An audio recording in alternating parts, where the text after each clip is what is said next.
الذين كفروا وصدوا عن سبيل الله يضل أعمالهم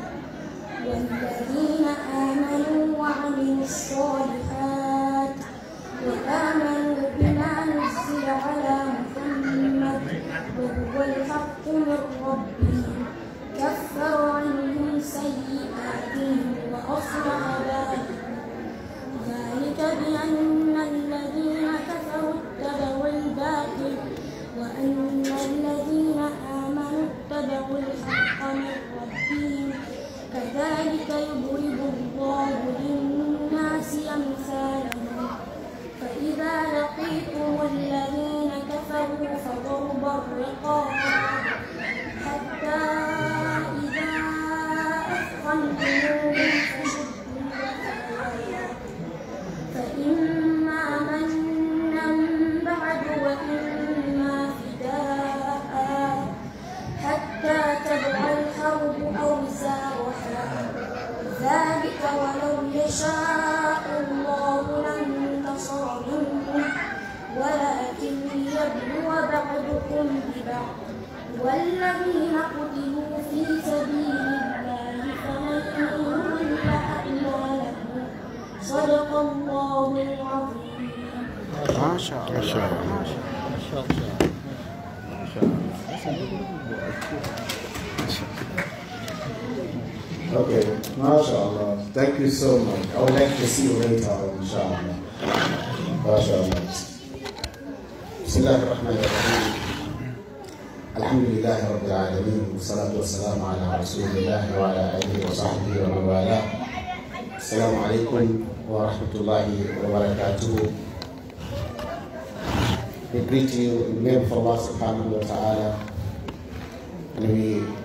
thank you for coming and listening to this lecture, and we thank our brother here, Sheikh Amerik, to coordinate this meeting here at this masjid, and we thank the Imam and those who are running this masjid. We ask Allah subhanahu wa ta'ala to bless them with their families, and for the Kolomboos community, thank you so much for warm welcome. Really appreciate it, Incha'Allah. Before going to the flying language, for those who at least don't understand the flying, Incha'Allah, I'll introduce our Sheikh. Our Sheikh is Sheikh Abdallah. He's a Guinean by nationality, one of the scholars that's so loved by our community today, especially from the sisters. And the brother is doing very well, alhamdulillah, to lecture and give advices to our brothers, especially the sisters in our community. Alhamdulillah Rabbil Alameen. We went to school together, me and him, in Cairo, Egypt. I was blessed to be with him in Cairo for a few years. Then later on, I transferred to Saudi Arabia, to Medina al-Munawwara. Then later on, after all of us finished, I came to the United States in 1999, and him, after he went to Belgium, alhamdulillah. As you all know, that we organize Hajj and Umrah every year since 2005. So we always met at Mecca and Medina every time, alhamdulillah. So that relation is still there. So this time, we sent an invitation to him, inshallah, to visit us here in the state. And alhamdulillah, and that's the agreement was granted by him. We ask Allah subhanahu wa ta'ala to reward him, inshallah. So he will be here with us tonight, inshallah. On Saturday, we will have a lecture in Indianapolis, Indiana. Then later on Sunday, inshallah, we'll go together to Philadelphia for another lecture there in our community's masjid. Then inshallah, we'll be returned back to Europe on 14th of February. So please keep him in your dua, inshallah. So for the translation, inshallah, it will be translated by our Sheikh Al-Bakr. He will be doing the translation, inshallah. So with that, I will go back to the Fulani language, inshallah. Assalamu alaikum wa rahmatullah. And I'm assuming you are going to set on our agama and put a yafina and more of the toujours. But that's what I did. I enjoyed me more about the side of Kolomboos, in more the Sheikh Al-Bakr, or the Amerik. wondude kadi ɗum ɗo annano gaɗen cheikh ousmane gari haray mokko gaɓe wonɓe gaɓen fof ka diina e dawla haray min jarni on fota min weltori kadi tigi tigi on haray tolnede on e jalanede e mosanede e weltanede haray kala mo yiwɗa yiɗa welo welo on ka yeeso makko alhamdulillahi rabbil alamin haray ɓe weltanike o fota haray inchallah no gelorɗon noon ko kiike ɗoɗen haray ɗe wonde hoɓɓe meɗen ɓen ko Oustaz Abdallah Diallo nantirɗe inde Oustaz Abdallah Bruxelles haray fof meɗen ko imma duhittan no welika ma ɗum haray ɓe andiriɓe saabu sonnaɓe nde tawno haray tigi tigi on koɓe jentito kon sonnaɓe ko kamɓe ka golleji ka tawata golleji ɗin haray ɗi sadda fota haray ɗi weeɓi hayde ɗo ɓe mari tan moƴƴa jentitagol haray waɗoɓe goɗɗum wara e hunde bonade a neniraɓe meɗen ɓen ɗum ɗo no walli no yeeƴini galleji heewɗi kamɓe koɓe waddanta hila e muɗum haray ɓe tori Allah Allah juuti balɗe ɗen moƴƴina battane ɗen haray Cheikh Abdallah Diallo musidɓe meɗen so tawi harmo kala landama ko to iwri haray ko labbe woni koɓe jeeyira ko tan ɓe notorta haray ko resɗo mo mari sonnaɓe e gueɗalɓe alhamdulillahi rabbil alamin e tori Allah Allah barkede o lamgalol barke durriyaji ɗi haray min ɗo ɗen haray min jangi ɗi ɓe wondi Égypte duuɓi minen min acci ɓe toon no woni noon alaji usman ko jungo annano ɗo kadi min fof ɓe wondi Égypte donc min acci toon kañum Oustaz Abdallah minen min feƴƴiri Saudia kamɓe ɓe wontiri toon hande kadi Allah subhanahu wa taala waɗi askiji amen ɗin men fof e ɗe leyɗe ɗo ɗen min mi yaari arde Amerik gaɗen kamɓe ɓe seeɗo e Europe kono nde tawno hara hiɗe wadde hajji e umra e ndi leydi ga 2015 hiɗe yahude Saudia hiɗen fottude e maɓɓe kamɓe kadi hiɗe waɗorde e morde Europe tan wonde karam koɓe meɗen hedditi ɓen ɗettori Allah subhanahu wa taala walla waɗ barki e golleji ɗin o laɓɓina andiyeji ɗin donc basagol e ɗum ɗo andodiral ngal no toon huwodiral ngal no toon hoolodiral ngal hakkudeji amen kadi hara hino toon haray wiwɗen ɓe wonde no hiɗe faalayo ɓe seeno gaɗen nde tawno e gumpiti gati ɓe seenaji Amerique hende wotere ɓe faalayo ɓe seeno ɓe hiwroɓe no anda ko sa e jangol kamɓe kadi ɓe newni ɗo naki tan on inchallah haray no permitaɓe fewde o sahe ɗo kono yeru dumde raɓɓiɗo ɗo donc haray ko e juma feƴi ɗo woni koɓe hewti ka meɗen Amerique gaɗen New York min jettiɓe ɗon waɗani e yewtere ka julɗuɗe meɗen 166 Avenue Bronx waɗani e yewtere bimbiɗe ñande ACE on ka julɗuɗe meɗen Manhattan 136 o 7 Lenox ko noon woni kadi bimbiɗe ñande e dimension ɗo waɗi ka julɗuɗe meɗen Masjidul Abbas Queens ka Alan Sara min feƴƴi Brooklyn waɗi ɗon ɓe juuɗe ɗon futoro e gueeƴe waɗani e yewtere e tenen on min gewtiɗi Indiana haray ko noon woni ɓe Kolomboos o ha yo ɗo ɓen Amir o waɗi programme fi nde jonde ɗon nde laatoro haray o wertantoɓe fota fota wona seeɗa kañum Amir o garay waɗi effort mo walana ɗo nde tawno haade woɓɓe goo kadi e kawtalɓe ɗon haɗa hino faalano kono tawi ɓeɗo tigi tigi on haɗa no jogui ɗi opahed donc haray laatoɗe jaaɗe haray kadi ko yettude Allah haray saabu on si tawi o moƴƴirima a taway o nafa fota schedule maɓɓe ono raɓɓiɗi fota e dimanche e samedi meɗen mari e onde bayana Indiana si ɗum ɗon on gasi bimmi subaka dimanche on min feƴƴire e Philadelphia ɓen toon no mari bayani ka Alan Sara ha gagueƴe hawnaki kami waala ɗon hawnaki min feƴƴe New York mi waale toon e tenen on haray koɓe yintotoɓe inchallah haray ɗe toranniɗe duwa haray ko teddugal moɗon ko schedule on foniɗe haray ko foohimo heewi kono e weltanike ɓe fota hettagol ngol seeno wontida e meɗen e weltanike Amir on kañum kadi forsugol daro ɗaɗito wonde inchallah e gewte maɓɓe ɗoɗe fi kala ko ale e retour kono ko alhamdulillah ɓe holli jeyal enen kadi e jaɓaniɓe hoore ko ɓe weltanike o hono kadi wakkiliɓe ɓe nooti haray e weltanike sonnaɓe e bandiraɓe meɗe wonɓe ɓawa torɓe e weltanike ɓe fota wona seeɗa inchallah Amir min darata wono ɗoɗen haray kono gewɗanon en hannde e amrete Cheikh Abdallah yewtenen hono maɗum alaji Ousmane maɗo saɗa woni ko ɓeyton Amir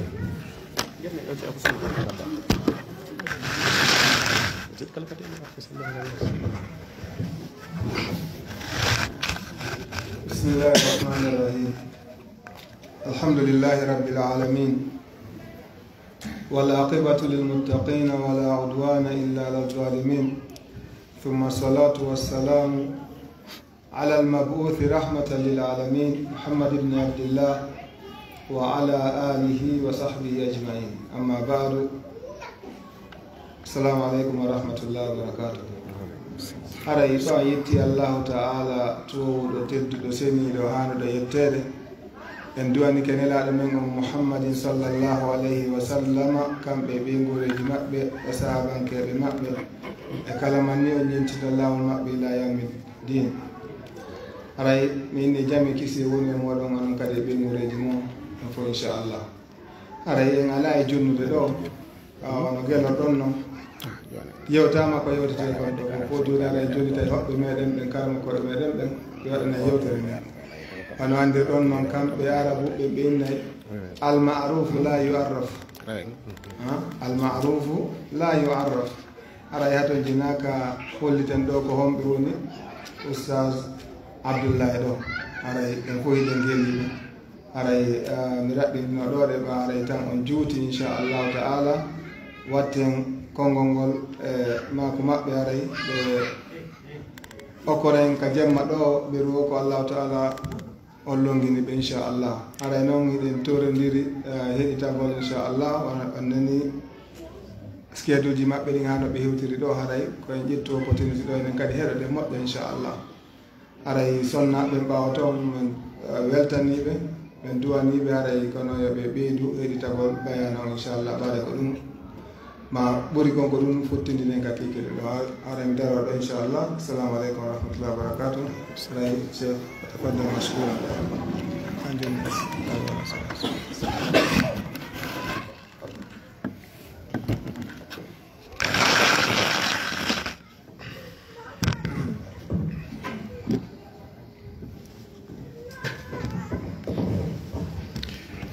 بسم الله الرحمن الرحيم الحمد لله وكفى ثم الصلاة والسلام على من لا نبي بعد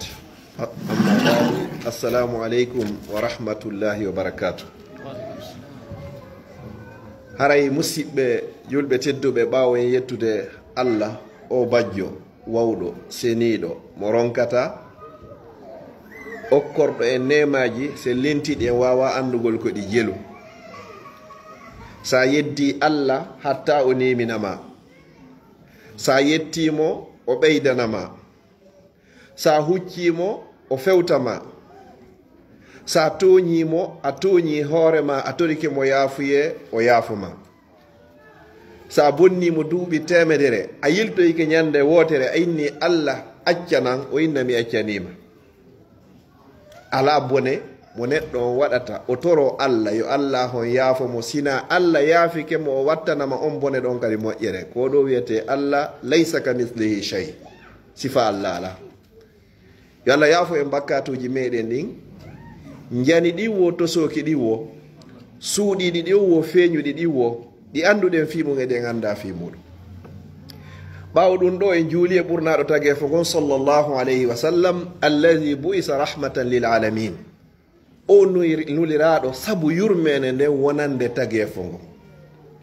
nelaɗo sallllahu alayhi wa sallam ɓe maaki yabna adam law ataytani bi qurabil ardi khataya thumma laqitani la tushrik bi shay'a laqituka bi qurabiha maghfiratan wala ubali kayo ɓingel adam ha tawdi len gade e leydi nin tew harno wondi e bakkatu ɗa hebbini leyɗe e len kammol ɗin bakkatu kono noon hara shirku ala ton ayinni yo mi accande fo mi wattanama kadi ko moƴƴi hara hay hunde ɓeydatala ndu yitatala ko ɗo wiyete Allah haray la taqnatu min rahmatillah ta goto taƴo kala ko waɗɗa e bakkatuji hay hunde lawaki taw toro Allah yo yaafoma wallahi o yaafotoma subhanahu wa ta'ala o dalika deftere makko qul ya ibadiya allazina asrafu ala anfusihim sighatu tafdil ko onon yo jiyaɓe am fantimɓe bonki e dow muɗum wotaw la taqnatu min rahmatillah taw taƴo de yurmede Allah nden inna allaha yaghfiru zunuba jamia bakka toon fof o yaafoto yo Allah yaafoy en juura e o ɓurnaɗo tagee fo muhammadu sallllahu alayhi wa sallam kanko e ɓeygure makko nden fof e sahabaɓe makko ɓen hiɗen du'ano mawɓe meɗen wuruɓe e faatiɓe ɓe ƴettunoɓe en tawi ko ɓe haton jini e meɗen kon ɓe muññi ɗum ɗon ɓe ƴetti en ɓe waɗi service fii ka diina ye yew janngo en enen ɗo fof ko en taalibaɓe ko jooɗi ɗo fof wonɓe e ndarude wonɓe wowlude wonɓe heɗade duhiɓe suddiɓe fi honnu nelaɗo sa sallam ko ɓe maaki ko kun aliman aw mutaalliman aw samian aw muhibban li haula wala takun khamisan fatahlik ɓurna ɗon ko ɓe maaki eto wona gando ma wona jangowo ma wona landotoɗo ko yowdiri e dina kan kono wata wono jowabo on ma ɗum wona yiɗɗo ɓeɗo kono wata wono e jowabo on sakko halkoɗa hande ñalande golle e nder États-Unis d'Amérique ñalande golle wallahi hande harayno buynadino dollar buy woɓɓe arino ɗo ilaka alansarano habbi ko honɗum waɗɗum ɗo ko yiiɗo kon ka dina mi toriki Allah yo Allah on ƴettito en e hoore ka ɗo dina ɓawo ɗum ɗo yewtere ande mawdu ammu mi ardno na o mi woni e yewtude mi yewtay ko mi yiiɗo kon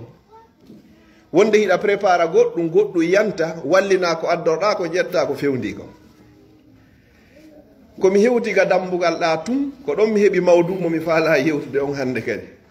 tawata namu mi miijino goo on ko honno ko fiiɓe fayɓe mi fotti ɗon e paykoyno dogira cenɗe ɗe o fof ari jaɓɓila fayɓe tosokoɓe hino doga nokkel ɗin fuu ɓe ari ɓe jaɓɓila mi daari ɓeɗo fuu mi tawi hay goto no mbaba e mum jibinaɗo ala ko yuɓe ka fulawaji nder hay ka oto dogatano ɓen jibina hande e nder États-Unis d'Amérique no gasa ko Ouvayoo ɗo Kolomboos ɗo no gasa kadi koye état go e nder Amerik ko ɗum mi innata mi yewtay ɗon seeɗa e nder 5 à 10 minutes nden toɓɓere fayɓe ɗon Allah ƴetti ko wiyete ko responsabilité mas'uliya o fawi e hoore meɗen minnata e fa hoore moɗon subhanahu wa taala o daali ya ayyuhallazina amanu wo ko onon yo gomɗinɓe ko enen nodda ɗon alhamdulillah koye julɓe o ini wo ɓu anfusakum dande hoore mum o watti ɗon hombo wa ahlikum e ɓeygureji moɗon ɗin naara yiite kono gonnoɗa dandirta ɓeygure mum ɗum ɓiɓɓe mum ɓe yiite jahannam ko so danki keɓe o ne'iriɓe neri l'islam o janniɓe qur'ana e sunna hande wata goto e meɗen maapo ɗo si payku muɗum wowlay anglais so wawa informatique mañi pirigol ɗum ɗon tawa maapo fi ɗum ɗon leyɗe ɗen ko fi ɗum ɗe waɗira maapo si ɓiɗɗo ma on heɓay qur'ana e sunna ka hoore makko jonno ko wonto woni ko hulɓini kon si tawi nene e baaba ko yoɓe jaɓodir ɓiɗɗo on ka dambugal o yano natude o yano yaltude hara won dandari ɓe yitte jahannam mi fillito nenejo on ko jemma gollirta ma babajo on ko jemma oɗa ko ñalorma ko o yano natude o yano yaltude ko pikata kifata fayɓe ɓen kullukum ra'in wa kullukum mas'ulun an ra'iyatihi on fof kon ayninaɓe on fof on landitoyte fi ko ayna ɗon ko yewmal qiyama si tawi na nenejo wonata e fayɓe ɓen jemma ma ñalorma wona babajo on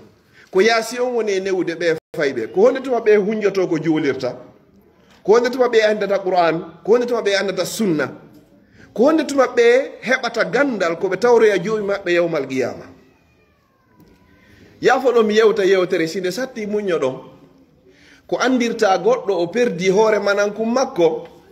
ko tuma nde nanɗa mo ko bano inna mi mara nafayɓe am ɓen tan no ɓitti hay min ala yiidude subhanallah haray ko honɗum kippuɗa hande kadi sa Allah halfinima goɗɗum a yeebi no woodi woɓɓe jiɓiɓe si yiya yiitere ɓiɗɗo hara Allah o kaari ɓe woodi e annabaɓe ɓe heɓari hay ɓiɗɗo an Allah ƴetta jonnama hara warana ɓen ɗon tan si Allah landoykima yowmal qiyama ko ayyo kaarijo ala ji en ceerno en oustaz en karamo koye monsieur kaari mi jonne no ɓiɓɓe ko honno ne'irnoɗaɓe ko honɗum jokkunoɗa newnoɓe nedi l'islam ka ne'anoɓe ko honno wiyoyta joomi ma amana al aulad amanatum fi anaqina ɓe ɓiɓɓe ko ɓe hoolare e daaɗe meɗen Allah landitoyte en fi ɓeɗo yawmal qiyama si tawi noon fayɓe ɓen ɓe ne'inaka diina l'islam haray nafaari fi honɗum ɓe ɓiɓɓe jibinaɓe nder ndi leydi États-Unis d'Amérique ɗo goto e moɗon hato jina fiyo ɓe ɓiɓɓe ɗo waɗanoy on visa fiyo on yaw Occident ko onon heɓi ɓe Occident goto e meɗen hato jina fi ɓe ɓiɓɓe yo ɓe addanoy on dollar ko onon holli ɓe ɗum goto e moɗon hato jina fiyo ɓe ɓiɓɓe janɗu ɓe naɓa on Saudi Makka hajjoyon on hato jina fiyo ɓe ɓiɓɓe janɗuɓe darnayo on suudu ka naton kesa suwa ko États-Unis ɗo ma ɗum ka meɗen na ɗum no fu hato jinde ko ɗum hato jinɗe ɓe ɓiɓɓe ko hunde wotere pet ñande laatiɗa fure surroɓe arti est ce que o ɓiɗɗo ma towna e juuɗe mum inna rabbirhamhuma kama rabbayani sahira. Allah mi torikema yurmenene e baba ono ɓe yurmire no wala fewno mi wonno boobo ko ɗum ɗo hato jinɗen e fayɓe ɓe ɓe wawata noon heɓugol ɗum ɗo ɓe wownanama ngol konngol ɗo sa naɓaɗi ɓe ka ngol konngol ɗo heɓoto ton ɗum ko si ɓe jangi diina ɓe faami l'islam ɓe andi ko honno goɗɗo dankorta mawɗo muɗum si tawi nenejo on e babajo on ko ɓe jaɓodir ɓiɗɗo on ka dambugal oyano yaltude oyano natude ñande goo an kadi a wona e clochard to ma ɓe ƴettama ɓe naɓama ko wiyete toon maison de repos mi anda kono wiya toon ɗum ga c'est dit ka fowtoyte to yehe toon nene baba menen kam min hetto mi waɗa gurdan amen da mi waɗa vie amen on ma ɓe accitorama waldira ni hoore lawol fiyonno ko noon jogitornoɗaɓe goɗɗo no hani kippugol anda o paykun an ɗo ne amo needi l'islam o wawi ɗum ɗo hunjike ɗum ɗo no tawa goo on tawo hunjingol mo alqur'ani e sunna ɗum naata ka hoore makko ko lutti kon tertoɗomo e aduna on leydi ɓurni jogade dole nin o fama e ɗin ɗon fof kono sa jonnata ɓiɗɗo ma a joƴƴintamo o janga a anda ko honɗum woni ko faala a rectifiyatamo wandi ko ɓeyinta ko aqsamu tarbiya geɓe ɗen toon no woodi ko wiyete tarbiya maqsuda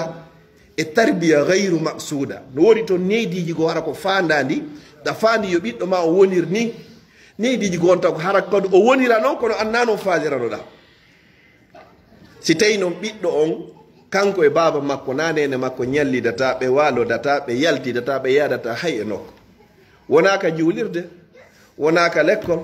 wona ka suudu ɓe wondi wona e ɓe waalo hiɗa accitirmo ni sedni aduna on no ne'udemo yo Allah dandu en heɓude ɓiɓɓe ka cuuɗi meɗen hara ko aduna on neyiɓe ina enen neyiɓe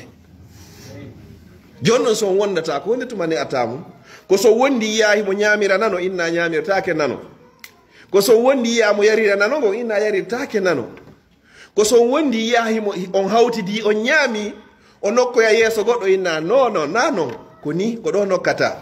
ya hulam sammillah nelaɗo sallallahu alaihi wa sallam ɓe hawtidayno e paykoy koye haaɓe gayen ɓe ini ya hulam kay yo paykol sammillah wi bisimillah nde hiɗa ñaama wa kul bi yaminik ñamir ñaamo ma gon kadi wa kul mimma yalik nokka kadi yeeso ma si tawi ɗon an paykon ko hawtidata hay a jottaka ko ñaama ton ko honno watamo wattirande ne'irde ndinedi ɗo haray moƴƴaari ɓiɓɓe ɓen hande kadi en heeɓi neema kono est ce que en wawa jogitade neema o sabuna ɓiɗɗo ko neema ɓiɓɓo hino weeli ɓiɗɗo ko piindi ɓerde wallahi no woodi annabaɓe hara ɓe heɓare ɓiɗɗo few no woodi annabaɓe ɓe Allah okki ɓiɓɓe worɓe tum masalan annabi ibrahima alayhi salam woɓɓe hara ko ɓiɓɓe rewɓe tum sifa annabi lutu alayhi salam woɓɓe ton Allah jillidirani ɓe hakkude worɓe e rewɓe sifa nelaɗo sallallahu alayhi wa sallam ɓe heeɓi ɓiɓɓe tato worɓe e jiwɓe nayo an kan noon si Allah okkorima sifa ɗum ɗo ko ya ne'u ɓe tentini noon kadi ɓe ɓiɓɓe suddiɓe nelaɗo sallallahu alayhi wa sallam e maaki o kala on mo arsi Allah arsiki ɓiɓɓe rewɓe o ne'i ɓe needi l'islam ko ɗon ngoye fuɗɗi taw ha ɓe janɗi o ƴetti ɓe o hokkitiri ɓe no l'islam o wiiri noon kunna lahu sitran minan nar wo ɓeeɗo ɓe wonanoyte heedode barriére hakkunde ma an e yiite jahannama kon goɗɗo ɗaɓɓata ɓuri ɗum ɗo kono noon ko sa neyi ɓe needi l'islam ɓe andi ko honɗum woni diina mi jonna yon ɗo qissa feƴƴuɗo e leyɗe Europe minata ko ndi leydi ɗo fiwata ɓen tigi andu goɗɗo o ne'i ɓiɗɗo makko jiwo o ne'irimo l'islam jiwo on yehi ha hewti ka resete tawi hande kadi yiwɗo mo wono faalam goo ngari hino woodi dambe hino woodi faamu l'islamu hino woodi buy yalti fi makko ɓay buy yalti fi makko ko hon goɗɗo non yaltoyi tawi baaba en makko ko faala okkugol mo ko siɗɗo makko kono tawi gorko on ha wawata yaadugol e jiwo on oɗa no waɗi kepiru addirindu sengo hino moori rastaji hiɗi piyo leyga tawata jiwo on ko famuɗo l'islam o faalaka sifa on joni noon l'islam o jannino mo wonnema kadi koyo ɗofto baaba en makko ko honno joni o gerdata so yeddi baba e makko hara waɗali ko l'islam o wi ko so ƴetti o yangike ila ko woni paykum ha o janɗi tawi ko sifa oɗo jomba tamo mo sellina fatiha haray ko yangikinto haray hande kadi ki boni o inni baba en makko o wawataɓe salanade kono himo mari condition ji himo mari lande ɗe o landoto o gorko faalaɗomo jombugol si on ɗon wawimo jabade ɗen ɗon o jaɓay yo on ɗon jombumo kono o torike baba en makko si on ɗon wawari jabade ɗen ɗon haray wata ɓe forsumo on ɗon jombamo ɓeyni probléme ala ɓe inviti famille gorko on e gorko on tawi famille jiwo on hino habbiɓe o ini mi landoto o lande tati mi darnira ɗon waɗen traduction on inchallah wo landal aranal ngal landanelan o ko fi honnum o woni e jombande landal ɗiɗaɓal ngal landanelan o ko haqqeji honɗum e honɗum min ɓeygu makko simi wonoyi ɓeygu makko mi duwamo jonnitude landal tataɓal ngal landanelan o ko haqqeji honɗum e honɗum o duwalan jonnitude ko ɗo hewti ko ɓeyni fa buhita allahi kafar tawi ala ko feƴƴire hande gal oya jooɗi immi uggini ɓanti kepi on pooɗa itta wallina tawi o wata jabade hay hunde oyni ene baba en onon o wawaylan ƴettude jonna goɗɗo o anda ko fiyonɗum woni resande ene on accay goɗɗo jombalan o anda ko o duwalan o anda ko mi duwamo ñande be ñande haray ko piiro ɗum no wa tawi joni a soodoyi ɗo oto wi molanagi yeetengi 50 000 dollars ɓay hiɗa mari mbuuɗi amara permis a wata doginde a tippike ka lawol ɗo jonna sonnajo ɗo kadi o soode oto wi 50 000 dollars o wawata doginde o mara permis ukko ɗon ka lawol ɗo accident waɗa ka waɗata goto e moɗon anda kodde route on haray ko sifa ni honɗum waɗi so jiwo on hewti ɗo o sorti o haɓi daari baba en makko oɗo resari mo ko sabu ko baba en makko andinnomo kon dina l'islam yo allah famin ɓiɓɓe men ɓe dina l'islam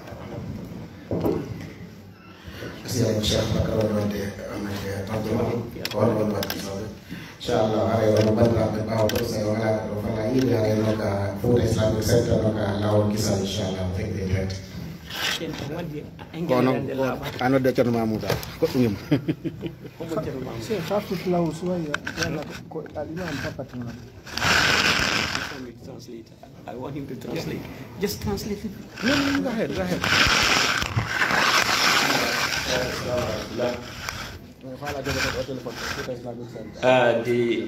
Our brother, the Imam, after thanking Allah subhanahu wa ta'ala and witnessing that there is no one worthy of worship except Allah and Muhammad is his messenger,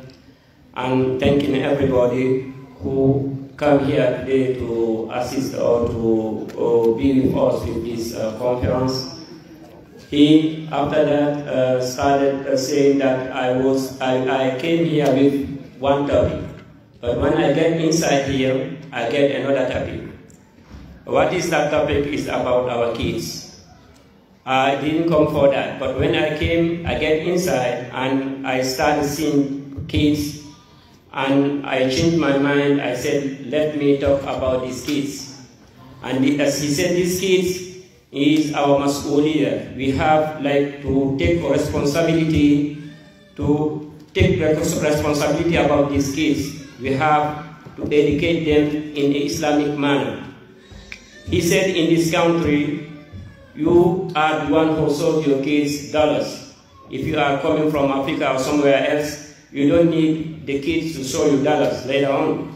You don't need from them to construct a house for you. You don't need them to take you to Hajj. You have all this. What you need from these kids is the day when you die. Is this kid can say, Rabbi rahamhuma kama rabbayani saghira? Is this kid can make dua for you after your death? That's all what you need from this kid. You give them everything for their life. So if you didn't take them in Islamic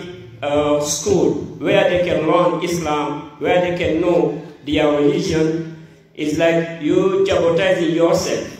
Because when you die and they don't know how to make invocation for you, is like you don't have no one after you who can make dua for you. And he gave a lot of story about those who try to educate their kids in a good manner and he gave the others who also didn't give their kids a good education and asked us to try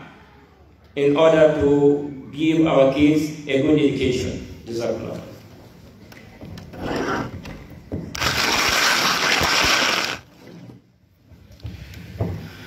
Bismillahirrahmanirrahim. Amma ba'd, lawol ɗiɗaɓol ɗo ko toɓɓere seeɗa mi yewti fi ɓiɓɓe men ɓen yo Allah fewnam emɓe hoore lawol l'islam. Toriki Allah ɓe ɓiɓɓe mum feewi ɓen fof yo Allah on tabintimɓe. Kala jogiiɗo ɓiɗɗo mo mardi e sattende ka suudu toriki Allah subhanahu wa ta'ala yo Allah ittu waɗa ɓiɓɓe ɓe hunjiɓe qur'ana e sunna. Enen kadi yo Allah arsuke wawgol newgol ɓe hoore lawol l'islam. Kono haray ko be wakkilo ɗen. Yo Allah yaafo mawɓe meɗen faati ɓen fof on yiyeyno mawɓe men no ƴetta ɓiɗɗo muɗum naɓa mo jande wawonde duuɓi jeeɗɗi hara ɓe yiidaari hara pay kun ko kum wawoyi o ko ƴiye ɗen hara hay ɗen ɗe timmari kono hara hiɓe weltori hiɓe yarli ɓe muñño ɗon ɓe wakkilo ɗon fiitu yo ɓiɗɗo iw e majjere. Enen noon ɗo woodi ka jange no jannire fof no fof no timmi ko wodanmo o ko wakkilagol seeɗa kono wata goɗɗo ƴettu tan makko on foppo o jonna mo aduna o ronka jonnugol nde hoolare nde Allah on arsiki mo ɓiɗɗo nde jooɗotoɗa an e paykum ma jogande ma bimbi ka heɓoyenoɗa $100 de $100 muññoɗa ɗin ɗon ñallal ngal fof gerdon o heɓa fatiha goto luttuɗo ka hoore makko ko ɗum ɓurma moƴƴande sa okkama aduna o e kala ko woni aduna o wallahi ko ɗum ɓurma moƴƴande fi hon ɗum a acci sadaka tun jariya sadaka ilowo ɓaawo maɗa kono pay kun jangoye a contrôle ta ko wone jangude o wawi o wawari no woodi fayɓe wonɓe hunjade qur'an hara timminaari duuɓi 10 an kadi eto pay kun anda diina eto o hunjo hadis eto anda ñaawoje salligi farillaji salligi sunnaji salligi bonnayɗi salligi o anda farillaji julde e sunnaji julde e bonnayɗi julde hara e wakkilani ke pay kun hara si o himo andi ko honno darnirte mo wawi noddinde si tawi ko gorum himo wawi darnude himo andi du'a jangete ɗon si on tigi habbiri si o turiki ka koppi himo andi ko jangete hino selli si o ɓantike haka o tayyoyto ɗon o salmina so salmini himo andi ko yete kon baqiyatu saliha hara yaytanike mo o moy hande kay so janɗoyo ha ko baba e an do ma ko yumma an jannunolan ɗum ɗo mi waɗa ɗon entre parenthèse ko wiyata ko hakkude laañe ɗiɗi neniraɓe yo Allah yoɓɓe kuuri moƴƴude e joddi karamokoɓe ɓurɓe ɗuɗude ɓen lollunoɓe ɓen nantunoɓe inde wono imamul boukhari en imamu shafayi en e imam maliki en e sahabaɓe hewnoɓe ko yumma maɓɓe en hunjinnoɓe qur'an hunjinaɓe qur'an si ɓe naɓa ɓe noon hande kadi ka karamokojo on noon yo ɓeydi tamɓe nenejo on so moƴƴi ka nder galle wallahi haray aduna on fof moƴƴi ko o nema ka nder galle si o wi joni la sallam maki ɓe adduniya mata wo aduna on fof ko dakamme wa khayru mataiha almar'a saliha ko ɓuri moƴƴude mo fof ko sonnajo moƴƴo e nder galle naafi ko defanama tumma ɗum wuppanama tumma woncitanama suudu tumma ɗum waɗanama ɗum ɗo ko ɓiɓɓe ɓen hara hiɗa andi pellete ɓe anda e dina ka nder l'islam ko ɗum si ɓe inni ka resugol yo on tigi suɓota o sonnaji on wawayɗo wonde nene ɓiɓɓe ma ɓen sonnaji on kadi suɓo moƴƴa wawayɗo wonde baba ɓiɓɓe ma ɓen en ɗo fop so yeehi joni remoygol anduɓe remugol a yahay taw dara inna ɗo foññe moƴƴay ɗo ma ko maaro moƴƴata ɗo simi waɗi ɗum ɗo engrais moƴƴay simi waɗi ɗum ɗo simi duulaki mi itti ɗum ɗo wata moƴƴugol ko noon kadi haray kadi ka dewgal ko non wonno toɓɓere aranere nden yo Allah fewnange ɓiɓɓe meɗen ɓen dandiraɓe ɓe murtugol e ɗe leyɗe toɓɓere ɗiɗaɓere komi andintinta hoore am mi andintina on Allah jarribori en ko jarrabuye molnaɗo addugol en e ɗe leyɗe koyen wattan hakkil moƴƴa leyɗe ɗen hino udditi kala no wurirte kono ɗe udditanaki de kala no mayirte ɗo a heɓay gurda welɗam fotuɗam labaɗam yoɗuɗam si a wattani hakkil heɓora ɗon kadi mayde moƴƴere kadi sa wattanari hakkil nemaji ɗin ɗi wontanama niqma wal iyas billah o leyɗe ka woni ɗo hino udditi ko ko wiyete jawle riba ka yiltorɗa o ka yiltorɗa ko ɗum bani adama wata ndaaru ko udditi kon okka hoore makko e ko o yaltata ɗon ko taskira tumi woni e andintinde neɗɗo a wuurude ko a tampuɗo maya ko a hettiɗo no ɓuri a wuurude ko a hettiɗo maya ko a tampuɗo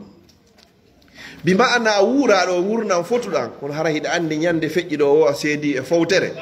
ɗan gurdam hara ɗan welari kono a wuurude ɗo joni e soñdia kono hara ñande mayɗa o a serti e muɗum ko ɗum ɗon woni ko ɗaɓɓa kon wal akhiratu khayrun wa abuga womi woni ko lakara on kanko ɓuri moƴƴude ko kanko kadi woni ko heddoto oy ko fi ko wiyete riba mi anditina hoore men on hadis goto mon elaɗo sallallahu alayhi wa sallam maaki wo mbuuɗu goto dirhamu riba mbuuɗu goto mo goɗɗo ñaami hara hiɗa felliti hiɗa andi wondema pellet ko riba bakka to mum hino mawni ka Allah ɓuri jeenoji 36 ɓuri jeenoji nde goɗɗo jeenata debbo janano ɓe 36 wo sitta on bakka ɗon hulɓinade e mawnude ka Allah e diinde tewotoɗa ñaama mbuuɗu goto pet hara hiɗa andi pellet on mbuuɗu ɗon ko riba hiɗa wawnomo évitude hara waɗari koye wattan hakkil moƴƴa e gurdam meɗen ɗan miɗo toro Allah yo Allah yaltin en ko wiyete riba danda en ukkagol e muɗum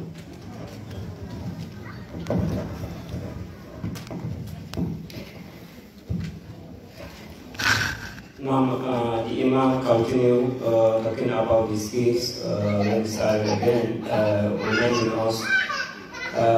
that we have to be very careful about this case, try to educate them and try to help them to know their religion, to know how to behave. He talked about another thing about this. After that, he said, in this country, everything is like easy to have. If we Muslims, we work in order to get good life here and good life after, we can get it. But if we work on the other side, like having just good life in this life, and after that doesn't work for the after, you can end up by having good life and do not have a good life in the akhirah. And he said this is the bad one. We have to try ourselves to go very far from this what we call riba. If we didn't go back very far from riba and we didn't try to learn about it, what is riba? Riba in every area in this country, it will be very bad for us. He warned us about that, and we have to take care about it.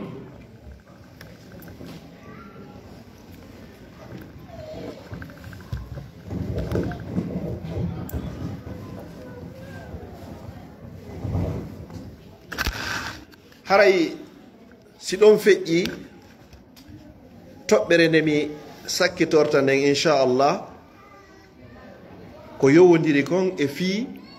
ko waway ma malnude aduna malnoyama lakara si goɗɗo fof kiti wona men iwri ni indiana to meɗen arde Kolomboos ɗo se waɗi adresse o ga GPS o inte ko ɗo rewrata ɗo rewrata ɗo rewrata ha hewtoya min jokki GPS on ha min hewti ɗo kadi min majjari hay hunde alhamdulillah enen kadi enen ɓe julɓe toliɓe ka nder juulire ɗo fof ko du'a wo ko du'a ko inete yo Allah okku en aljanna yo Allah okku en battane moƴƴo no woodi noon laawol gotol ngol lelaɗo yeeti en sa jokki ngol ɗon GPS on ko majjintama ha hewtoya ka aljanna en fopp hiɗen andi laawol ngol lutti sen jokka ngol e sen jokkatangol sen jokkingol ɓurnaɗo tagi fo ngo ɓe inni e yahay ha hewto en ka aljanna sa jokkari ngol ala no hewtiroya jentene laalo sallallahu alaihi wasallam maake hadis dabbo mo juuta wo man salaka tariqan yaltamisu fihi ilman sahhala Allahu lahu bihi tariqan hawndo ila aljanna man salaka tariqan yaltamisu aw yabtaghi fihi ilman sahhala Allahu lahu bihi tariqan ila aljanna wo kala jogguɗo laawol hara ngol laawol ngol wonɗa e mum a ɗaɓɓay woni ko wiyete kon gandal Allah newinente ngol laawol ɗon hatuma hewtoyaka aljanna si tawi goɗɗo ɗo ko balɗe jeeɗɗi woni e nder yontere nden a wakkilike aɗa ɓi gurdam ma no wuurira an e ɓeygore ma no surroron tenen talata alarba alkamisa e juma balɗe 5 ma a watti ɗon asewe eto e nder balɗe jeeɗɗi ɗen ton heɓa to ñallal gotal inna ngal ɗo ko fiyo mi heɓoy gandal e maggal déjà ko ɓuri moƴƴude balɗe 5 yondinora ɗum ɗon ɗeya balɗe ɗiɗi waɗa fiima an e ɓeygure ma nden fino famiro dina l'islam mi yondinike ɗeɗo inchallah mi yahay mi janggoya fi honɗum ko ngol laawol ɗon wawatala naɓude ha mi hewtoyaka aljanna kono musidɓe julɓe tedduɓe ɓe inni man lam yakun fi ziyadatin fi dini fa huwa fi nuqsan kala tawayɗo ala e ɓeydade ka dina makko wo haray himo ɗuytade wa man kana fi nuqsanin fi dini falmautu khayrun lahu min hayati si tawi noon ñande be ñande a ɗuyta to woni ala e ɓeydade wo haray ko mayde nden ɓuuri moƴƴude nde gurnanɗam leyɗe ɗen noon ka wona ga ñande ɓe inna heɓoye alif goto ta waɗude alifuji ɗiɗi kono hande mi andayno ɗum ɗo janguirte ara no selli si Allah jaɓi yontere be yontere mi heɓay suratul gotol daɓɓol janngangol bitta juyɗi mi firingol mi waaɓi ko inchallahu ñande be ñande ɗo mi yaltude mi yaha ka ligge an mi janngay sengo woto qur'an hay sa ɓeydu ɗon waɗu ɗum ɗo wirduma on ñande be mi heɓay page goto mo mi jangi si mi salmini subaka mi waɗay page goto si ɗon ne waaki si mi jooɗi ka nder oto an ɗo mi démarre mi fokkita mi utta e gorano mi janga page goto e nder hitande nden hayen a jogui 365 page duuɓi ɗiɗi be haray a timmini qur'an o jangugol page hara ko neɗɗo tawata ɗengal makko ngal hino yoori o ɓowrina ko juuti o ko juuti ɓuratamo 10 minutes hiɗa yaha ɗo fotta ɗo joni ko wiyete kon embouteillage anda kono wiroto num ga trafic daroɗa ɗon hara ɗa girmito ɗon ɓuuri 10 minutes 20 minutes 30 minutes ɗa noon ƴetta sengo woto qur'an andite musidɓe julɓe tedduɗe ko nelaɗo sa sallam maki sa inni alif lam mim kalfe tati alif on ko harf laamu on ko harf mim on ko harf alif mo janguɗa on Allah windanama baraji 10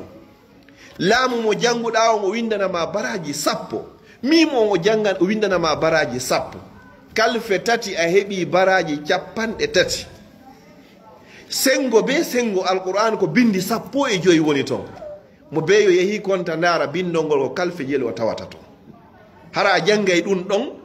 ƴettatama 10 minutes ñallal be hay innu ko ɗin ɗon hay so tawi ko ɗin ɗon tun wallahi haray ñallal ngal perdirarima wona noon fere sa ɓaynodike ceernoɓe ɓe firanima ɗin ɗon andi ko ɗin ɗo wi'i hande a jooɗoto ka ma nodda karamokojo ɗon ka whatsapp o janganama sengo ngon o firanama ɗo watta ɗum ɗon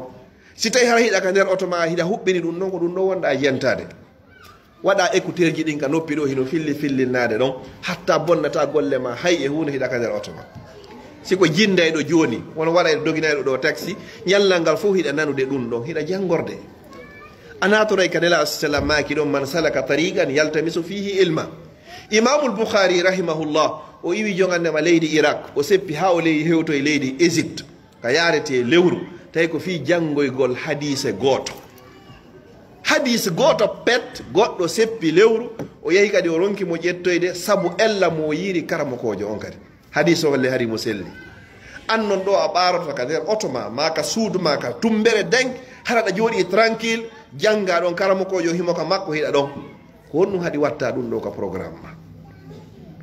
wallahi musidɓe julɓe tedduɓe ɓurna ɗon ɓe maki man arada duniya fa alayhi bil ilm kala faalaɗo heɓugol gurdam moƴƴan heɓa aduna wo ko be o janga ɓe portoɓe so yi ɗum ɗo foppo hino woodi ɗo hande alaka meɗen ɓe jangu ɗum ɗo tipporayi ɗo miracle ɗum ɗo foppo gandal waɗi ndareɗo lappa ɗo téléphone hoy ɗo jooɗi yeeso ɗo nini aduna Allah on fop fewdo ɗo leydi ɗo continent e continent fof hino renti en ɗo ko ɗum waɗi ɗum ɗo wallahi ko gandal ni ko gandal waɗi ɗum ɗo ko ɗum noon nela sallam makuno tawata no wayi wa sey haraɓe wuridi e meɗen fen ɗo man arada dunia fa alayhi bil ilm si tawi hiɗen faala o aduna gurnan foto ɗan ko ɓe jangge ka fokkituɗa ɗo hande a ƴettay kun ɗo gps on kun tappa ɗo kun yiyatuma ɗo e ka wonɗa yahude ɗon adresse mo jonnuɗo ma on ɗo a waɗa leere goto e feccere ma leereji tati ko indama télé ɗo trafic no woodi télé ɗo alira ko honɗum waɗi ɗum ɗo fof ko gandal ngal portoɓe ko ɗum ɗo ƴettuno ɓe maki yeeso ɗo wa man arada al akhira kala kadi falaɗo laakara kadi ton kadi heɓoygol moƴƴere aljanna ko wiɗoɗen ko fa alayhi bil ilmi ɗon kadi ko be janga hande en ƴetta yo gandal technologie ko fewndi hande utiliser ɗum ɗo fiyo laakaraji men ɗi moƴƴoy ni ɗum ɗo ko utilise ɗum ɗo waɗuɓe ɗum ɗo ɓe waɗano haade fi yo l'islam gollitire ko ɓe waɗino ɗum ɗo ko fi programme ji maɓɓe kono ɓe waɗi ɗum ɗo hande kadi enen ƴetten gollitiren ɗum ɗo fi dina meɗen kan o moƴƴinana e gurdam meɗen o moƴƴinana e mayde meɗen si on tigi noon jangali momɓe indi kala mo jangali haray jangali ka makko haray lanniɗon few ko be on tigi janga ndaari no woodi iwayɓe ka meɗen iwa nokkeli go ka woɗɗi e nder fuutaji ɗin hara ɓe wawata français na arabu wona anglais hay e haala wota ɓe wawata sina muynaka kam har hay kankadi ɓe wawataka winnude ko haala pulal kono ɓe yimmoɓe ara e ɗe leyɗe avance uɗe moƴƴa yiya ha hara ɓe wowla e anglais re français re ma arabu re laaɓude pos kala mo yiɗa wowli anglais ɗum woltake ka meɗen sa yi pullo fuuta wowli chinois haray ko ɗo woni ko hatti kono yiye woɓɓe wowlayɓe ɗum winda ɗum janga ɗum kadi wakkilare waɗiɗo ɗo si goɗɗo yeehi ha jangi wawi wowlugol winda haala chinois oɗo si jangari dina haray o sali ka o salaki wallahi haray o sali ɗo kay neɗɗo iwnoɗo kamen ari ɗo wata anglais hay e hunde o woni ɗo o débrouille doy ɗo hande kala hay ko président on dow to woli kon foppo o famay sa addi livre kala ko yi plaque ɗen foppo o famay hara hitande duuɓi mi arɗo hayariya hunde mi wata kono hande kala ko wolɗa e anglais mi nanay mi faama o nani ɗum ɗon o faami ɗum ɗon par ce que mo renti avantage u makko dollar ji ɗin ɗi yaltay oɗo si ƴetti alqur'ana joni o wawata nelaɗo sallallahu alayhi wa sallam ɓe jannama alqur'ana on e nder duuɓi nogay e tati 23 ans si qur'ana on nde tippi nde timmi 23 ans duuɓi nogay e tati ɓe jangude deftere wotere nde timmi no woodi woɓɓe meɗen ɗo woni États-Unis d'Amérique ɗo hara ɓe waɗi ɗo duuɓi nogay e joyi ɓeɗo si ñande ɓe ƴettino ɓe inni ɓe heɓa e bindol gotol harayno qur'ana on timmino ka timmari haray nde timmino ɓe gaynino ɓe andi nasikh e mansukh ɓe andino asbabu nuzul ɓe wawino firdede ɓe firanande goɗɗo ɗo cheikhuɓe meɓen alaji abdourahmane ka sengo nanan ɗo hindo amiru meɗen o si ɓe hawtiri koɓe jangi kon fop hande ko ɓurɓe lollude hoore aduna woni ko tooli ɗo koɓe hawtidiri kon fop duuɓi sappoji on tawi ko ɗon so ɓe landike ɓe no gaka duuɓi 6 ma duuɓi 4 ɓe waɗi e nder madinatul munawwara an noon sa ƴettiɗo qouran on e nder duuɓi 4 duuɓi 5 hara yankada gaynide nane ko mini sengo ñande ɓe heɓa sengo woto hitande nden duuɓi 2 ɓe a timminayde hara ko a jangirɗo doyi a ƴettari tamma o heɓan hoore ma ko wiyete kon wird e nder alqur'anul karim hara ñande ɓe ñande a memay ɗum ɗon ko tan on ɓitti o ko ɓitti ɗum ɗon a janggay ɗum ɗon nelaɗo salah sallam ɓe maki hayrul amal wo ko ɓuri moƴƴude e golleji ɗin fop adwamuha ko duumingal ngal wa in qalla hay so tawino gollal ngal hingal fandi ñande ɓe mi heɓa bindi 5 ñande ɓe mi heɓa bindi 5 wata ɗi manque tun allah no yiɗi ngal gollal ɗon ɓuri neɗɗo accayɗo ha tuma suumaye hewti o tippa qur'ana o nde laabi 10 lutti suumaye aro o kadi wona noon neɗɗo fo neɗɗo siɗa yiɗi goɗɗo a wowlay fi makko hiɗa yiɗi goɗɗo a noddatamo e téléphone hiɗa yiɗi goɗɗo a yahataka makko hiɗa yiɗi goɗɗo on humpodirta haray ɗo giggol ngol waɗari joni noon kala faalaɗo yo allah yewtumo yewtidude e allah ko qur'ana janggata ko ɗum ina qur'an ko jangetede e nder ayeje guluje 6 ma ha fawi tippiɗen fof e nder qur'an suratuji 114 aya ani ɗo tippaɗen ko wi ko iqra ko janggu ko be janga ko gandal wawata ittudema e nder majjere e nder niwre ko gandal wawayma waɗande annora e jalbendi ko gandal wawata ɓantude fiima teddinama ko gandal tawata si goɗɗo yiɗima hiɗa jogii gandal okkoramo si tawi ko gandal pet si on tigi añima pellete a yaada e muɗum hettorta si doole ko gandal pet gandal ɓantay fi yimɓe majjere liɓay fi yimɓe hara ko teddunoɓe sa falama teddude wallahi wata teddirde sina l'islam ko wiyete ko gandal ñande accituɗa ɗum ɗo ko kala teddungal ngal heɓuɗa haranaka nder l'islam pallet ko lannay ngal kono teddungal heɓorgal ka nder l'islam hara ko gandal e faamu ko luttay ngal ila yawmil qiyama joni noon enen ɗo hino newi fi janngugol goɗɗo waway wonde Europe kame woni ley to haraɗa jooɗi États-Unis d'Amérique ɗo o jannama ɗo ha timmina goɗɗo waway wonde Afrique hiɗa jooɗi Amérique ɗo o jannama ɗo kala ka o woni janga ɗon ko ɗum haɗi waɗa programme gandal ngal ko waway ma ittude e majjere no jangirta goɗɗo no ƴetta ɗo politique ko fewndi ka meɗen oɗo waɗi ɗum ɗo ɓe itti oɗo ɓe nomi oɗo joɗɗa ɗo e ɓaawo Facebook leere goto leereji ɗiɗi haraɗa darde ɗum ɗon hina ko boni na ɗum ɗo wewɗen kono jooɗo kadi mintaji 10 hara ko fiya andu diina ma ko tagiraɗa kon wama halaqtul jinna wal insa illa liyabudun ko addi en ɗo objectif principal ɗon sen ari États-Unis d'Amérique ko fiiɗa ɓugol dollar amma noon ko Allah ittirma ka makko o adduma hoore o adna ɗo ko fiya rewmu a wawata noon rewde Allah subhanahu wa taala a jangari ko a'rifuni qabla an ta'buduni fa in lam ta'rifuni fa kayfa ta'budun ko ande lan taw ko adi on rewde lam ne laɗo sallallahu alaihi wasallam ay Allah falamo neldemo ko indimo taw iqra bismi rabbika allazi khalaqa al insana min alaq iqra wa rabbuka al akram allazi allama bil qalam allama al insana ma lam ya'lam hay goto ala heɓaɗo tawa hino jangi wallazi akhrajakum bi butuni ummahatikum la ta'lamuna shay'a o kanko woni yalti noon e deedi nenira e mol tawata hay hunde on anda on tigi eti ha jangi wawi piiji ɗin fop tawata hande fewndo sa jonnama ordinateur kala ko falɗa waɗa e nder siko téléphone a manipulé kala no faliraɗa ɗum noon fof koko janga noon waɗu e nder gurdam ma ɗan e programme ji ma ɗin hande kadi wondema pellet mi janggay ko inchallah inna mi heɓay gandal ko inchallah ɗo innede suumaye hewti ɗo haray mi heeɓi e suratuji 10 ta ɗuɗɗin fuɗɗoro kadi inna tawina qul huwallahu na fanɗuɗi noon julɗo no hani wonde hara ko fanɗi o ko fanɗi himo hunji himo ɓowrini hay sayi ko ha suratu zalzala ma juzu amma on hara oɗo no ɓowri e sala makko ɗiɗo himo maitrise ɗi mo wayɗi jangude ƴiye no selli tajwid no selli mo andi fiɗo ɗiɗo hara o heeɓi ko rewira Allah kono si tawi hiɗa andi kala domaine memminaɗo so tawi ko ka banggue géographie so tawi ka histoire ka chimie ka biologie ka physique kala ka memminira e gande ɗen fappo a wawa yewtugol kono si l'islamu memminama joni hay si julde bonirima hara wawata wattugol wallahi haray ɗum no haray no hersini si Allah landitoykema ko ayyo jiyaɗo ñande ɓenta ko ñande surroɓe arti si malakul mawti si afwan si munkari e nakkiri ɓe ari ɓe tawima ka gabra ɓe minnima ɓeynima diino ka ko ɗum woni diina ma kam tawata hay hunde a wata jabani yo moko ba jogiiɗo duuɓi noogay 30 50 yo goɗɗo landoma arkanul islam tugale l'islam nden hara watade addude o landoma arkanul iman tugale iman nden hara andade o landoma ma huwa al ihsan hara wata maratibu din martabaji dina nin hara wata jabade o inama faraidul wudu faraidul sala farillaji salligi e farillaji julde ha ɗiɗo wata jabade hay guude muɗum a woni no duuɓi 50 duuɓi 50 duuɓi 50 yo hiɗa juulude kono anda farillaji salligi anda farillaji julde ene si julde ma nden bonirima ɗon no haray ko honno nde wattirte a anda ko accuɗa kon ko farilla ma ko sunna a anda ko waɗuɗa kon ko mandub ma ko macruh ma ko ɗum ɗo hay hunde anda joni noon haray ko honno on ti wawata joni wattirde si julde nden boni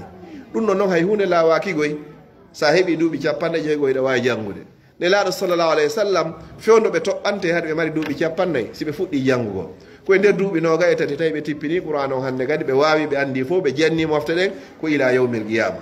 yo toro subhanahu wa taala yo Allah okkoren gandal e fammu e miijo moƴƴo yo Allah danden ala e wawata e joguede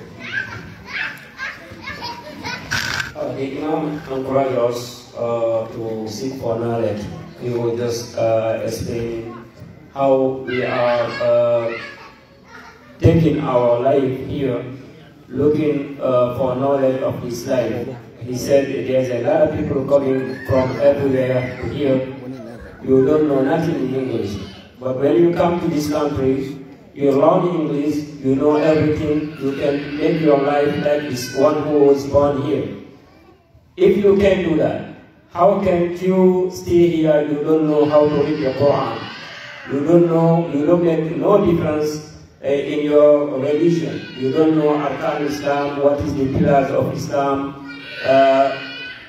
He explained a lot of things about this Islam that we should know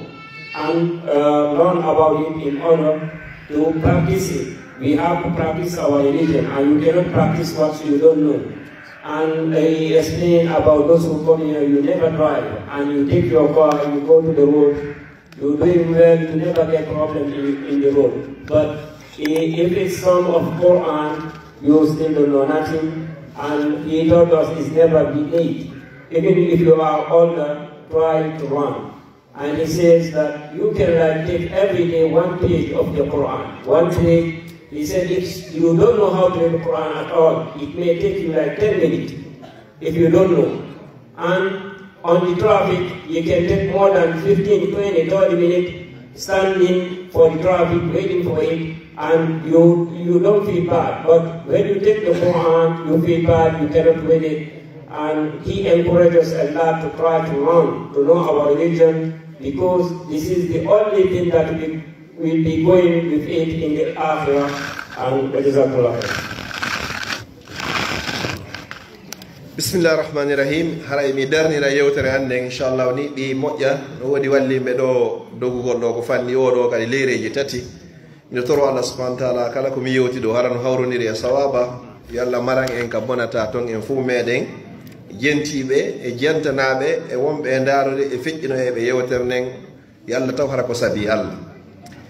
Wa akhiran mi weltano hattirde e weltanagol jokkodiral yiɗugol tiina koko wiiɗo koko foti ɗo koko labaɗo.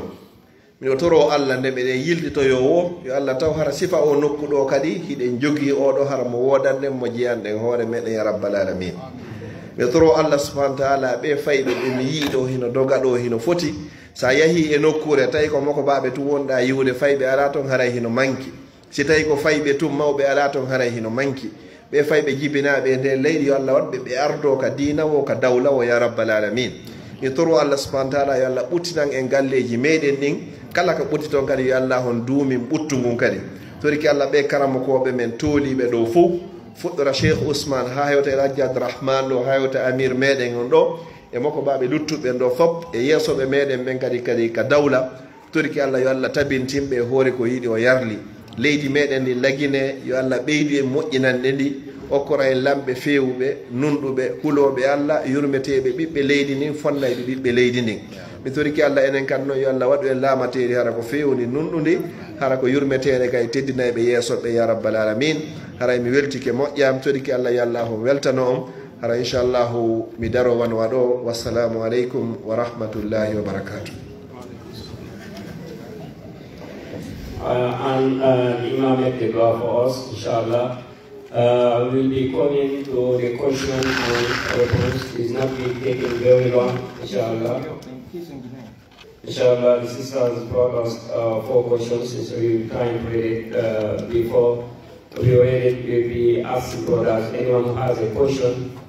can ask the Imam, and everyone will be having 1 question, and we don't take more than 10, inshallah. Because we will be finished by 9, in 12 minutes, everything will be finished, inshallah. And Haray Marco Landaru or Landa Gota and the double land the support, the Marco Taunai, so not the Nadani, the double Sawa City for the people by I hope very good Dikari Mendara Sinawa, young London, Fikin, a Toyo in Jambu, Covid, Tomara, and John 9, Tau, I will land. Bayana o samedi ko leero muso bayana o ka futuro ara yo tunana de bari bayana samedi ara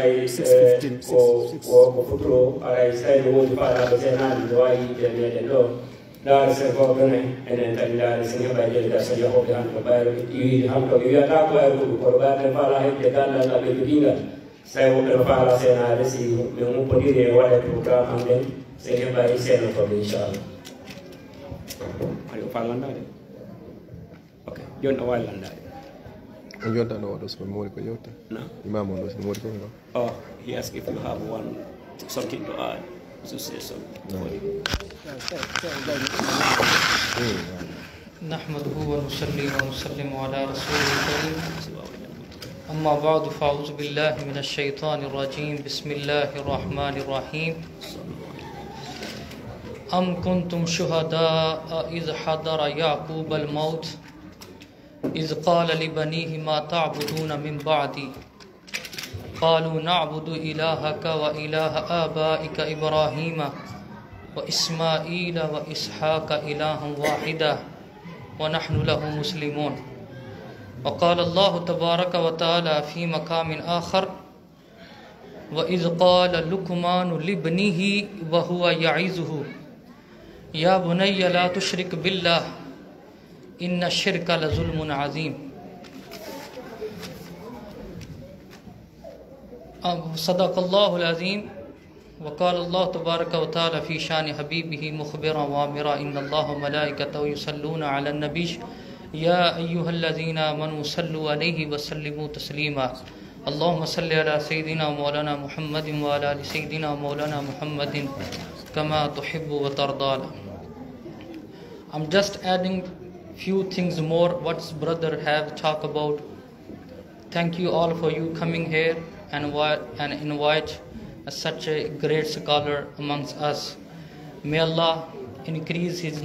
umar, his life, increase his knowledge. May Allah bless him and his family and all of us. So brothers in Islam, what he was talking about, our kids. If we see in the Quran, like the verse he read, Ya ayyuhallazina amanu qu anfusakum wa ahlikum nara. O believers, protect yourself and your families from the hellfire. And if we see in the Quran, these verses I read in front of you guys. Am kuntum shuhada iz hadara Yaqub al-maut. Yaqub alayhi salam, when he was near to the death, he was asking his sons, Am kuntum shahada iz hadara Yaqub al-maut iz qala li bani ma ta'buduna min ba'di. He asking, who you gonna worship after me? When I dead, who you gonna worship? He has 12 sons. He didn't talk about them, oh, you decide to take this property and you take this land. He didn't talk about this. He was worried about his kids. When I died, so who they gonna worship for? For Allah or somebody else? So that's why Allah give advices to the prophets in the Quran, in the stories. They are advising their kids. So that actually is for us. The prophets are innocent. They have Ainul Yaqeen. They know who the Allah. But these verses actually is for us. We should teach our kids. And the Luqman alayhi salam, he say, وَإِذْ قَالَ لُقْمَانُ لِابْنِهِ وَهُوَ يَعِظُهُ يَا بُنَيَّ لَا تُشْرِكْ بِاللَّهِ. Allah say, and when the Luqman was saying his son and he's advising him, oh my son, لَا تُشْرِكْ بِاللَّهِ. Do not associate anything with Allah, because إِنَّ الشِّرْكَ لَظُلْمٌ عَظِيمٌ. The shirk is the biggest sin. And after this verse, another verse, وَوَصَّيْنَا الْإِنسَانَ بِوَالِدَيْهِ إِحْسَانًا. After that, the Luqman saying, Ya bunayya aqimis salah wa'mur bil ma'ruf wanha 'anil munkar wasbir 'ala ma asabak inna zalika min azmil umur. وَلَا تُصَائِرْ خَدَّكَ لِلنَّاسِ وَلَا تَمْشِ فِي الْأَرْضِ مَرَحًا إِنَّ اللَّهَ لَا يُحِبُّ كُلَّ مُخْتَالٍ فَخُورٍ وَاقْصِدْ فِي مَشْيِكَ وَاغْضُضْ مِنْ صَوْتِكَ إِنَّ أَنْكَرَ الْأَصْوَاتِ لَصَوْتُ الْحَمِيرِ. If we have a good knowledge, we do need to teach our kids good manners also. If you have a knowledge, and this knowledge we get from here, these are the sources of getting the money. If you get engineering degree or you become a doctor, we calculate now this time. Our priority, our focus is we should teach the education so that our kids can make more money. So if you become a doctor, how much he gonna make annually? If you're gonna be an engineer, how much he gonna make annually? If he's an IT engineer, how much he gonna make annually? We're not worried about our life and our religion. But if we see the prophets, they was worried about their kids, who they're gonna worship for us. Brothers in Islam, the Luqman say, Ya bunayya aqimis salata wa'mur bil ma'ruf. O my son, establish the prayers, wa'mur bil ma'ruf, and command the people to do the good things. Wanha anil munkar, and stop the people to doing the bad things. Inna wasbir ala ma asabak. And he's saying, when you will do these things, you will say the people good things, and you will stop the people doing the bad things, they're gonna hurt you.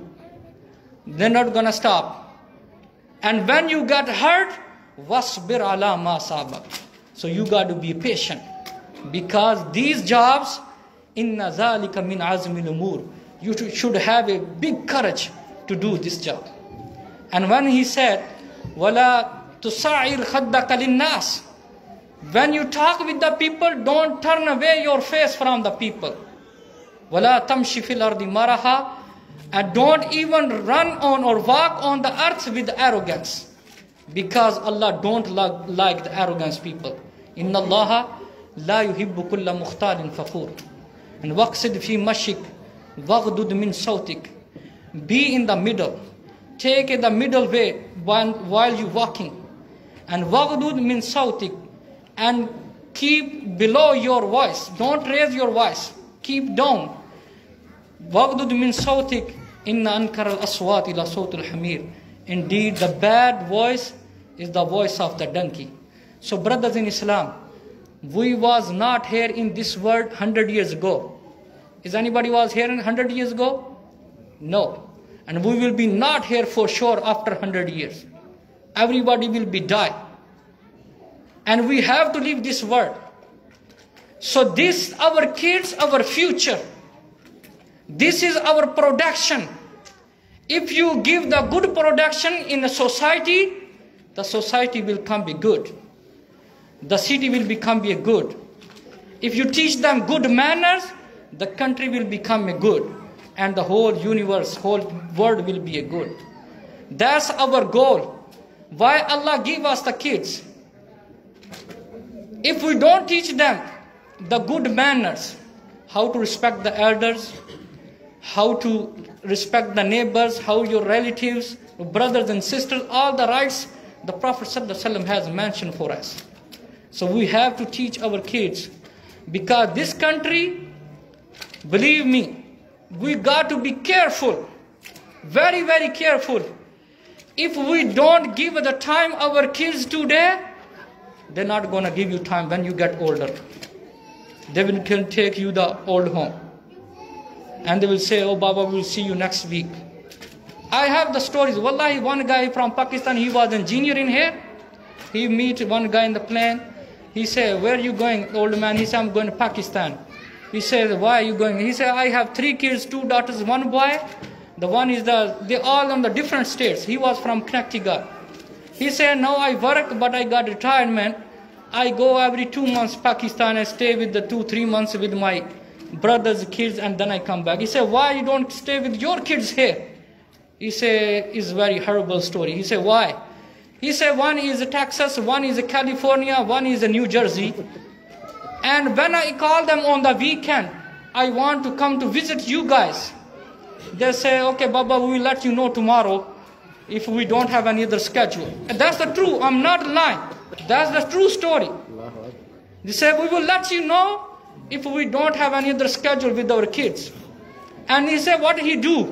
When they make their mind, you can come to visit us. He said he take the flight to there, and then he stay in hotel. He don't stay in their home. And in the morning, he take the taxi, go their home, stay with them 2 hours or 3 hours, and then he come back. That's their kids. He spent whole his life to raise his kids and give them good education. They all was smart. MashaAllah, I think that he said that one is a doctor and one is an engineer. They were working very good jobs.